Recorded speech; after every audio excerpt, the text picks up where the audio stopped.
नमस्कार दोस्तों, success study follow the YouTube channel में आपका स्वागत है। आज के वीडियो में हम बात करेंगे 3 नवंबर 2023 को आयोजित होने वाली SEAS सर्वे एग्जाम यानी स्टेट एजुकेशनल अचीवमेंट सर्वे 2023। यह 3 नवंबर 2023 को आयोजित होना है।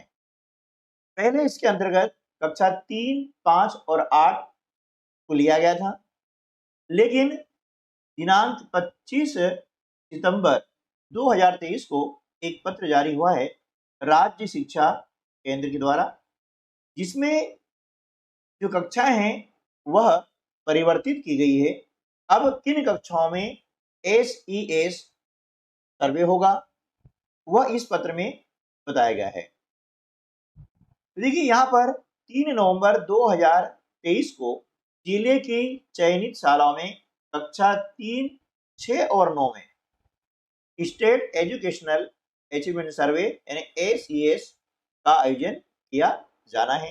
तो अब हमें क्या करना है कि कक्षा 8 को न पढ़ाते हुए, उनका टेस्ट न लेते हुए, अब हमें कक्षा 6 की तैयारी करवानी है कि NCERT द्वारा जो पत्र क्रमांक दिया गया है ना 3, ये संदर्भ पत्र 3 है। इसके द्वारा पहले जो कक्षा दी गई थी उसमें परिवर्तन किया गया है।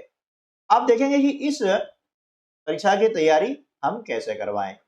देखिए, जो सैंपल स्कूल है उनके अंतर्गत राज्य शिक्षा केंद्र से भेजे गए NAS अभ्यास प्रश्न बैंक, साप्ताहिक अभ्यास टेस्ट पेपर और मार्क टेस्ट पेपर के माध्यम से हम इनकी तैयारी करवाएंगे। कक्षा 6 में किन विषयों का पेपर होगा, किन विषयों का सर्वे होगा, वह भी इस पत्र के अंतर्गत हमें दिया गया है। एक बात और है कि जो शासकीय शालाओं में SES की तैयारी हम कैसे करेंगे, तो उसके लिए जो NAS यानी राष्ट्रीय उपलब्धि सर्वे 2021 की तैयारी के लिए पहले के हमारे पास में अभ्यास प्रश्न बैंक है, उनका फिर उपयोग करना है। इसके साथ में ओलंपियाड 2023 की तैयारी के लिए जो ओलंपियाड अभ्यास प्रश्न बैंक हमें दी गई है उसका भी उपयोग करना है और प्रत्येक सप्ताह साप्ताहिक अभ्यास टेस्ट पेपर का हमें अध्यापन करवाना है, उनका अभ्यास करवाना है। ठीक है, आप देखिए कि कक्षा 6 में किन किन विषयों का सर्वे होगा, इन्हें किन किन परीक्षा विषयों की परीक्षा होगी। उसके लिए कक्षा 6 में हिंदी, गणित और पर्यावरण, यानी जो पिछले सत्र में इन्हें NES 2021 में है ना कक्षा 5 के लिए जो अभ्यास प्रश्न पत्र दिए गए थे, अभ्यास प्रश्न में दी गई थी, उससे ही तैयारी करवानी है। कक्षा 6 के लिए कक्षा 5 के जो अभ्यास प्रश्न बैंक हैं, साप्ताहिक अभ्यास टेस्ट पेपर हैं, उनसे ही तैयारी करवानी है कक्षा 6 के लिए। इसके अंतर्गत कक्षा 4 व 5 में जो लर्निंग आउटकम है यानी LO है, उन पर आधारित प्रश्न काफी मात्रा में दिए गए हैं, तो उनका अभ्यास करवाना है। तो इसी तैयारी के तारतम्य में आज हम जो है कक्षा 6 के लिए सप्ताह 5 का अभ्यास टेस्ट पेपर जो है हल करने जा रहे हैं,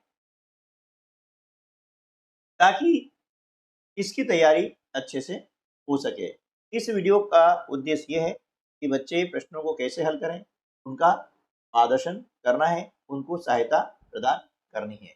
तो देखिए, इस टेस्ट में 3 विषय हैं, तो कुल होंगे प्रश्न 30 और समय होगा लगभग 1 घंटा।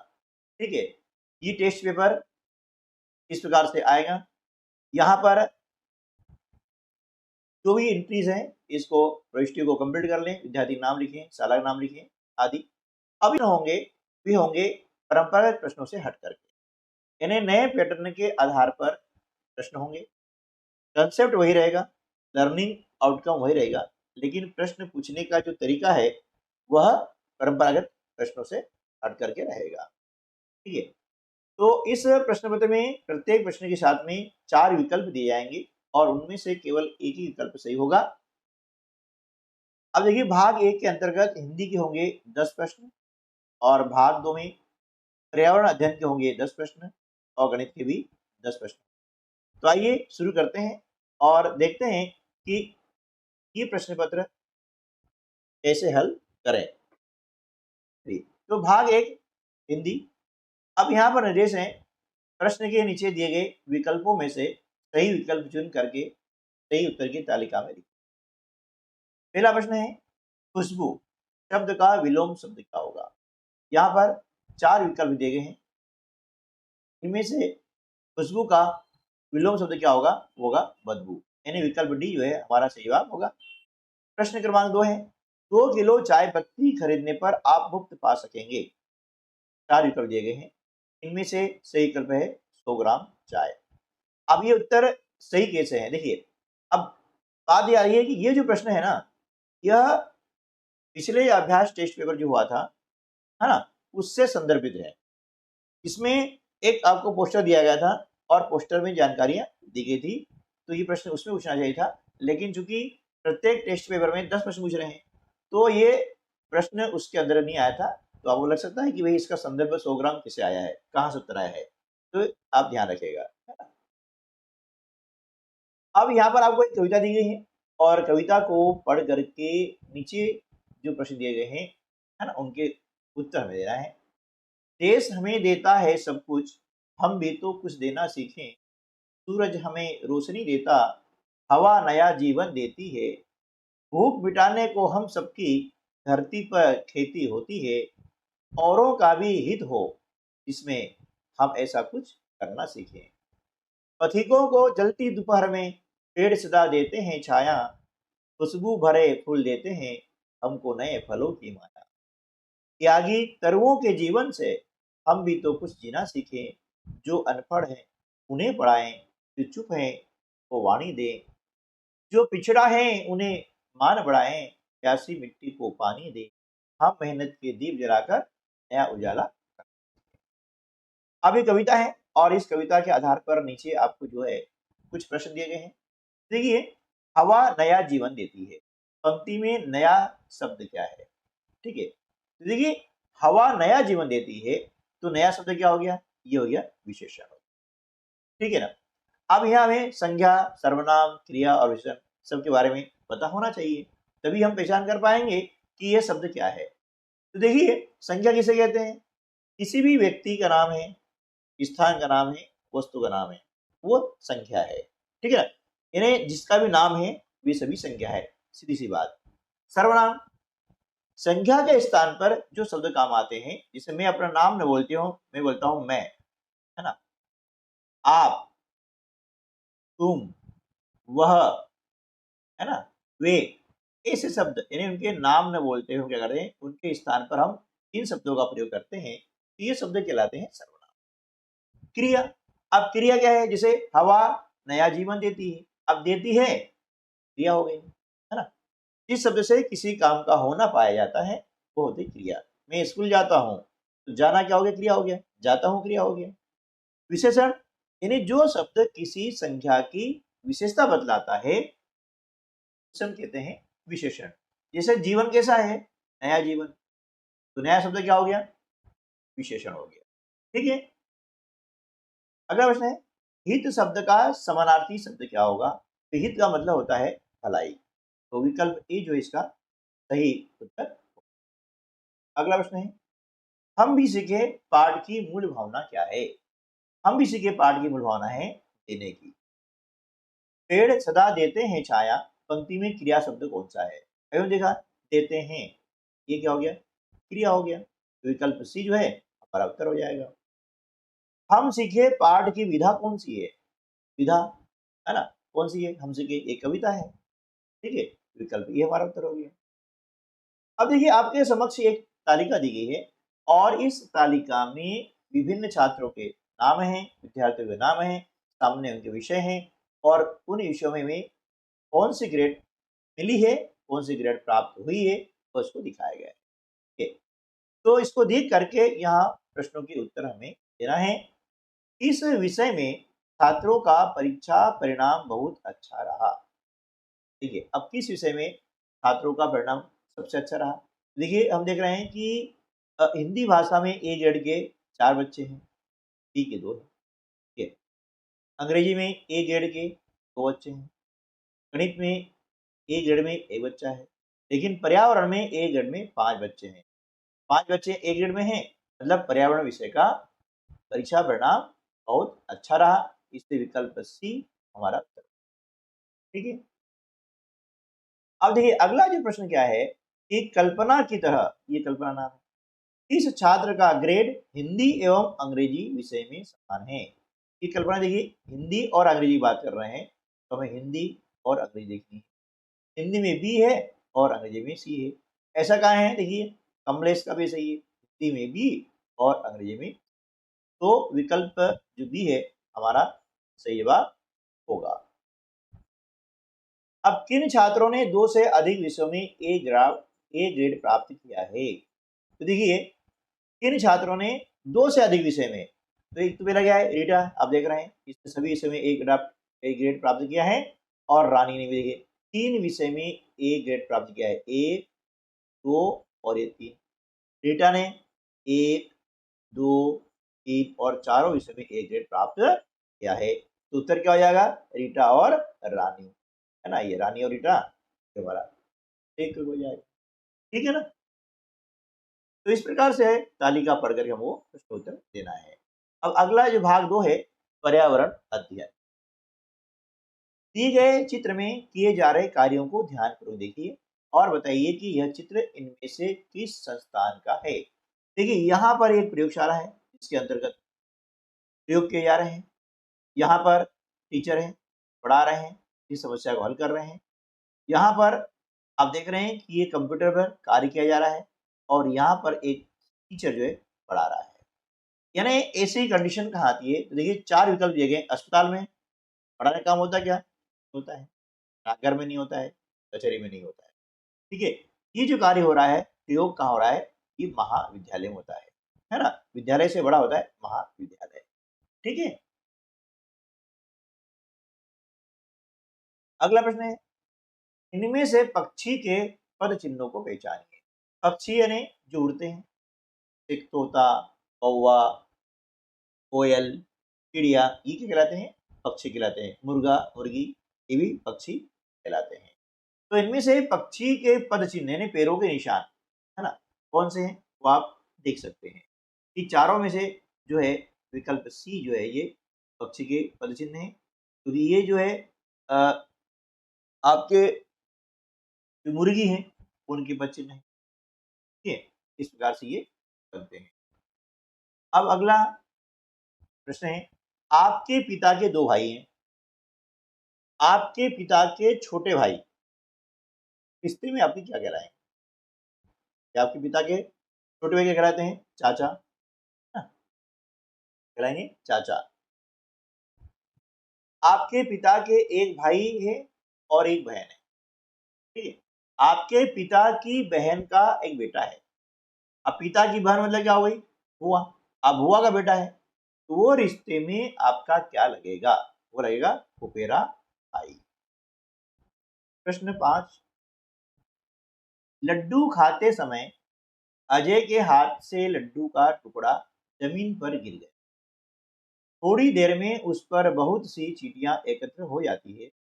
यह चींटियों की किस विशेषता के कारण होता है? देखिए यहाँ पर 4 विकल्प दिए गए हैं, है ना। तो चींटी की विशेषता क्या होती है, चींटी की सूंघने की क्षमता होती है वो बहुत ही तीव्र होती है। ये विकल्प सी जो है ये तो जाएगा। और सूंघने की क्षमता कारण क्या करती है कि वो जहाँ भी मिठाई की सुगंध आती है वहां पे पहुंच जाती है। अगला प्रश्न है, बबलू ने सड़े हुए अंगूर एक अलग प्लेट में रख दिए, तो थोड़ी देर में चींटियों का झुंड ऊपर इकट्ठा हो गया। ऐसा चींटियों की किस विशेषता के कारण हुआ है? चींटी विशेषता वही है, कौन सी है, सूंघने की क्षमता। तो विकल्प बी जो है यहाँ पर सही उत्तर हो जाएगा। प्रश्न 7 है, आपने देखा होगा कि खुले में रखी हुई मिठाई पर कुछ ही देर में चींटियां जमा हो जाती है। आप बता सकते हैं कि निम्न में से चींटियों के कौन से के कारण ऐसा होता है? तो ये चींटियों की सूंघने की जो क्षमता होती है ना, उसके कारण ऐसा होता है। यानी सूंघने की क्षमता उनकी बहुत ही तीव्र होती है, बहुत तेज होती है। प्रश्न क्रमांक 8 है, निम्नलिखित वस्तुओं को जमीन में गड्ढा खोदकर दबाया जाए और 2 वर्ष बाद खोदकर वापस निकाला जाए तो कौन सी वस्तु में सबसे कम परिवर्तन होगा। देखिए यहाँ पर 4 विकल्प दिए गए हैं, प्लास्टिक का गिलास, मिट्टी का कुल्हड़, गत्ते का टुकड़ा, लोहे की कील। इनमें सबसे कम जो परिवर्तन की बात हम कर रहे हैं वो होगा प्लास्टिक का गिलास में, यानी इसमें बहुत कम परिवर्तन होगा, बाकी में थोड़ा बहुत परिवर्तन हो सकता है क्योंकि प्लास्टिक जो होता है इसके गलने की जो है उम्र बहुत लंबी होती है, आज आसानी से इसमें परिवर्तन नहीं होता है। प्रश्न क्रमांक 9 है, निम्नलिखित वस्तुओं को जमीन में गड्ढा खोदकर मिट्टी में दबाया और 2 वर्ष बाद खोदकर वापस निकाला तो कौन सी वस्तु में सबसे कम परिवर्तन हुआ होगा। आप देखिए यहाँ पर कुछ वस्तु चेंज कर दी है, लकड़ी का टुकड़ा, मिट्टी का कुल्हड़, लोहे की कील और थर्माकोल का टुकड़ा। तो यहाँ पर सही उत्तर क्या आएगा, थर्माकोल का टुकड़ा, क्योंकि इसका भी अपघटन कई वर्षों में होता है ना, बहुत जल्दी इसका अपघटन नहीं होता है, इसलिए इसमें परिवर्तन सबसे कम होगा। अगला प्रश्न है, निम्नलिखित वस्तुओं को जमीन में गड्ढा खोदकर दबाया जाए और कुछ वर्ष बाद खोदकर वापस निकाला जाए तो कौन सी वस्तु में कोई भी परिवर्तन नहीं होगा।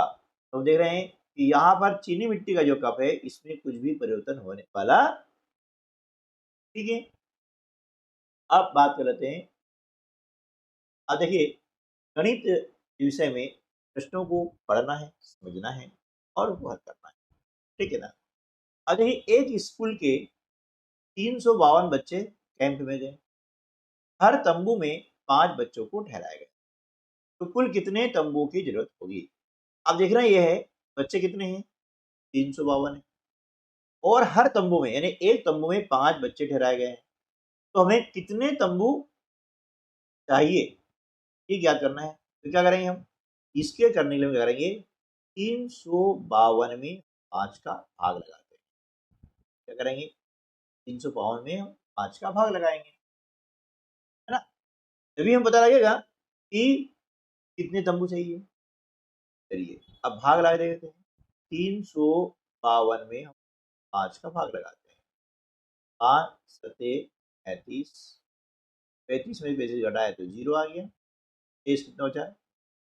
अब 2 में भाग नहीं आया इसकी, तो भागफल कितना आया, 70 आया है, लेकिन 70 उत्तर सही नहीं है।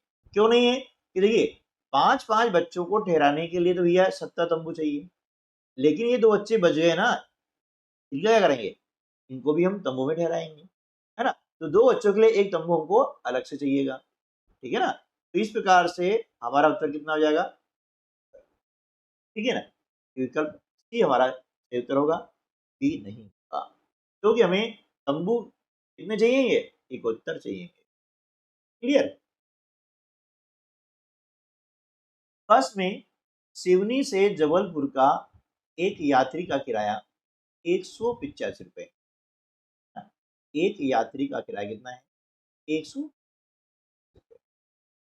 सरिता के परिवार में 6 लोग हैं, कितने लोग हैं, 6। उन सभी का किराया देने के लिए सरिता निम्न में से कौन से प्रकार से भुगतान करेगी। तो देखिए पहले हमें ज्ञात करना होगा कि कुल किराया कितना लग रहा है। एक यात्री का किराया कितना है, 185 रुपये, और हमें ज्ञात करना है 6 का, क्योंकि 6 लोग हैं और 6 लोग जा रहे हैं यात्रा करने के लिए। तो एक से अनेक जब मान निकालना होता है, एक का मान दिया है और एक से ज्यादा का मान निकालना होता है, तो वहां पर हम क्या करते हैं, गुणा करते हैं, ठीक है ना। 185 में 6 का गुणा करते हैं, 6 का बड़ा बोलेंगे 5 बार, 30 आता है, इसके 0 असल के 3, 6 का बड़ा बोलेंगे 8 बार, 48 और 3 51 का 1, हासिल के 5, 6 कम 6 और 5 11, यानी कुल किराया कितना हो रहा है, 1110 हो रहा है। तो अब इनमें से किस प्रकार से भुगतान करेगी। देखिए यदि 500 के 2 नोट और 100 का 1 नोट देते हैं तो कितना हो जाता है, 500 के 2 नोट मतलब 1000 रुपया, और 200 का 1 नोट कितना हो जाता है, 1200 रुपया, ठीक है ना। तो ये 1110 बन रहे हैं, तो उसे 1200 जाना पड़ेंगे, बाकी पैसे वापस कर देगा। अब भी उत्तर सही क्यों नहीं हो सकता है कि 500 2 नोट 1000 रुपये होते हैं, जो इससे कम है। 100 रुपए के 11 नोट, अब 100 रुपए 11 नोट होते हैं 1100, जो इससे भी कम है। 200 के 4 नोट, ये होते हैं 800 रुपये से कम, है ना। इसलिए हमारा विकल्प ए जो है सही उत्तर हो जाए। इस प्रकार से इसको देखना है और समझना है। प्रश्न 3 है, टीना एक दुकान से 370 रुपए का एक सूट खरीदती है। वह दुकानदार को 500 रुपए का एक नोट देती है। बताइए दुकानदार निम्नलिखित में से किस प्रकार से शेष रुपए वापस करेगा। शेष यानी जो बचे हुए रुपए हैं। देखिए सूट कितने खरीदा है, सूट की कीमत है 370 रुपये और उसने दुकानदार को 500 नोट दिया है। तो यह क्या करेगा, दुकानदार 500 में से 370 घटाएगा, तब उसे पता लगेगा ना कि बाकी रुपए में कितने देने हैं। घटा हुआ आता है, शून्य शून्य घटाते हैं, शून्य शून्य में 7 नहीं घटेगा, यहाँ सुधार लिया 10 हो गए, 10 में से 7 घटाते हैं 3 बचेगा, यहाँ कितने बचे 4, 4 में से 3 घटाएंगे तो 1, यानी 130 रुपये दुकानदार वापस करेगा। अब कैसे करेगा, देखिए इनमें से 100 रुपये का एक नोट कितने हो गए 100, 50 का एक नोट कितने हो गए 150 और 20 का कितना हो गया एक नोट, तो 170 हो गया, जबकि करना कितना 130, तो ये उत्तर नहीं आएगा। ठीक है ना, आगे चलते हैं। 50 के 3 नोट कितने जाते हैं 150 और 20 का एक नोट, ये हो गया 150 और 20 170, यानी ये भी तरीका नहीं होगा भुगतान करने का, है ना, क्योंकि 130 रुपये देना है। फिर आगे चलते हैं, 100 रुपये का एक नोट, हाँ भैया कितना हो गया 100, 20 का एक नोट कितना हो गया अब 120, 10 का एक नोट कितना हो गया अब 130, ये तरीका सही है, यानी विकल्प सी हमारा सही होगा। ऐसे जोड़ना है, अंदाज बार नहीं है जिसमें से कोई सा लगा दिया, ठीक है ना, इसको हल करना है। चलिए अगला प्रश्न है, छायांकित भाग का मान क्या होगा। अब देखिए इसमें छायांकित भाग यानी ये जो काले काले रंग के दिख रहे हैं ना, इसे मिलते हैं छायांकित भाग। किन लिंग कितने छायांकित भाग है 1 2 3 4 और 5, ये हमने लिखा 5 बटे कुल भाग कितने हैं, फिर 5 हो गए, फिर ये 6 7 8 9 और 10, 5 बटा 10 इसका मान हो जाएगा, इसलिए विकल्प ए जो है सही जवाब आएगा। ठीक है ना। प्रश्न क्रमांक 5, 20 पैसा 1 रुपए का कितना हिस्सा है। अब देखिए 20 पैसा, पैसा छोटी इकाई है और रुपया बड़ी इकाई है। हम जानते हैं कि 1 रुपये में, है ना, 1 रुपया 100 पैसे के बराबर होता है, यानी 1 रुपए में होते हैं 100 पैसे। कितने पैसे होते हैं 100 पैसे होते हैं। और जो हिस्से की बात कर रहे हैं, है ना, भिन्न की बात कर रहे हैं, तो यहाँ पर समान इकाइयां होना चाहिए। तो देखिए 20 पैसे, ये 20 पैसे, 1 रुपए का, अब 1 रुपए में होते हैं 100 पैसे, इसलिए हम बटे कर देंगे 100 ऐसा। अब लास्ट में सुनिए ना, इसको हम काट देते हैं, ये कट गए, 2 एकम 2, 2 पंजे 10, उत्तर कितना आ गया, ऊपर 1 बचा हुआ है 1 लिख दिया, बटे की लाइन खींच दी, नीचे 5 बचा हुआ है 5 लिख दिया, इसे क्या पढ़ेंगे 1 बटे 5, तो 1 बटे 5 ये विकल्प बी में है, इसलिए विकल्प बी हमारा सही उत्तर हो जाएगा। ठीक है। अगला प्रश्न है, चित्र के अनुसार 1/2 में कितने 1 बटे भाग स्थित हैं।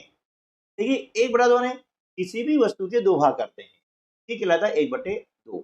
जैसे यहाँ देखिए 1/2 हिस्सा ही है और ये सभी 1/2 है, क्योंकि यहाँ से यहाँ तक जो आकृति बन रही है इसके 2 हिस्से किए गए हैं। ठीक है ना।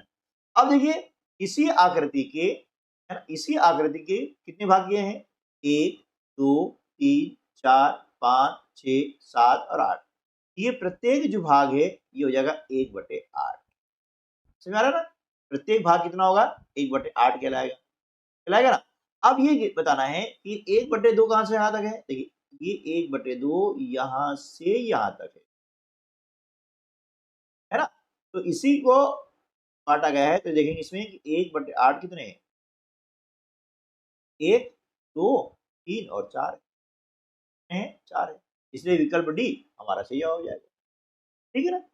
चलिए अगला प्रश्न है, दिए गए चित्र को देखिए, ध्यान से देखो, यहां से यहां तक ये हो गया एक भाग, अब इसके 2 भाग कर रहे हैं, ठीक है, तो ये प्रत्येक भाग कहलाएगा 1/2।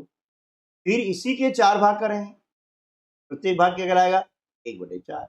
और फिर इसी के 8 भाग करे हैं, ये कहलाएगा प्रत्येक भाग 1/8। अब प्रश्न ये है कि कितने 1/4 मिल करके 1/2 बनाएंगे। तो देखिए ये 1/2 आपके सामने दिख रहा है, ये वाला हिस्सा देख रहे हैं ना आप, ये 1/2 है। अब पूछा है कितने 1/4, देखिए ना ये हिस्सा 1/4 वाला आपके सामने, ये वाला आप देखो दोनों बराबर है ना। तो 1/4 ए भी है और 1/4 ये भी है, कितना हो गए 2, यानी 2 1/4 मिल करके 1/2 बनाएंगे, इसलिए विकल्प भी जो है हमारा सही जवाब होगा। अगला प्रश्न है, इस चित्र में 3/5 भाग छायांकित हैं। देखिए 3/5 भाग, इसका मतलब क्या हुआ कि 3 भाग होंगे छायांकित होंगे, तो ये इसमें 5 भाग है, ये उत्तर होगा नहीं। बी उत्तर नहीं होगा क्योंकि इसमें 2 भाग छायांकित है। सी भी नहीं होगा क्योंकि इसमें 1 भाग छायांकित है। डी होगा, क्यों होगा, क्योंकि इसमें छायांकित भाग 3 है, देखिए 1 2 और 3, और कुल भाग है 5, ये 4 और ये 5, इसलिए विकल्प डी जो है हमारा सही जवाब हो जाएगा। क्लियर। चलिए अगला प्रश्न देख लेते हैं। राजू के सब्जियों के खेत में 9 बराबर हिस्से हैं। राजू जो सब्जी के खेत है उसमें 9 हिस्से करे हुए हैं बराबर बराबर। वह अपने खेत के कितने हिस्से में पालक उगा रहा है। अब देखिए पालक कहाँ पर लिखा हुआ है, पालक, ये भी पालक, और क्या पालक है क्या नहीं। देखिए तो 2 भाग में उगा रहा है पालक, और कुल भाग कितने हैं 9, है ना। देखिए 1 2 3 4 5 6 7 8 9, समझ आ रहा ना। कुल 9 भाग है और 9 भाग में से 2 भाग में 2 हिस्से में वो पालक उगा रहा है, इसलिए भिन्न क्या हो जाएगी 2/9। अब 2/9 कहाँ है, देखिए विकल्प ए में है, इसलिए विकल्प ए हमारा सही उत्तर हो जाएगा। ठीक है, अगला प्रश्न है, यदि किसी बगीचे में कुल 100 पेड़ हैं और इनमें से 2/5 भाग आम के पेड़ हैं, तो बगीचे में दूसरे कितने पेड़ होंगे। देखिए बगीचे में कुल कितने पेड़ हैं, 100 है, इनमें से 2/5 भाग आम के हैं, तो करना क्या है, दूसरे कितने पेड़ होंगे हमें ज्ञात करना है ना। अब ये ध्यान दीजिए, इसका सरल तरीका क्या है, इसके 2 तरीके हैं हल करने के, लेकिन सबसे सरल तरीका आप बताते हैं। देखिए भैया कुल जो पेड़ हैं वे आम के 2/5 है, ठीक है। आप देख रहे हैं यहाँ पर हर कितना है 5, ठीक है, अंश कितना है 2, यानी 5 में से 2 हटा दो, कितना बचेगा 3/5, है ना। 5 में से 2 घटा दिया, कितना बचा 3, तो क्या होगा 2/5 तो हो गए, ये आम के पेड़ हो गए भैया, और जो 3/5 है ये क्या हो गए दूसरे पेड़ हो गए, है ना, क्या हो गए दूसरे पेड़ हो गए। हमें ज्ञात करनी है दूसरे पेड़ों की संख्या, तो क्या करेंगे, तो का मतलब गुणा 3/5 भाग निकाल लेंगे, ठीक है ना। 5 से डिवाइड करते हैं, काटते हैं, 5 दूनी 10 शून्य, ये क्या हो जाएगा 20 गुणा 3, 20 में 3 का गुणा करते हैं कितना आता है 60, है ना। तो विकल्प सी जो है हमारा उत्तर, यानी दूसरे जो पेड़ कितने हो गए 60 हो गए। अब आम के पेड़ से मतलब हमको है नहीं, तो पूछा ही नहीं है, ठीक है। तो इस प्रकार से जो है हम आपको हर सप्ताह का जो अभ्यास टेस्ट पेपर है उसको उपलब्ध करवाएंगे। इन प्रश्नों को देखें, समझें, सीखें, है ना। हमें सीखना है, रटना नहीं। मिलते हैं अगले वीडियो में, तब तक के लिए नमस्कार, जय हिंद।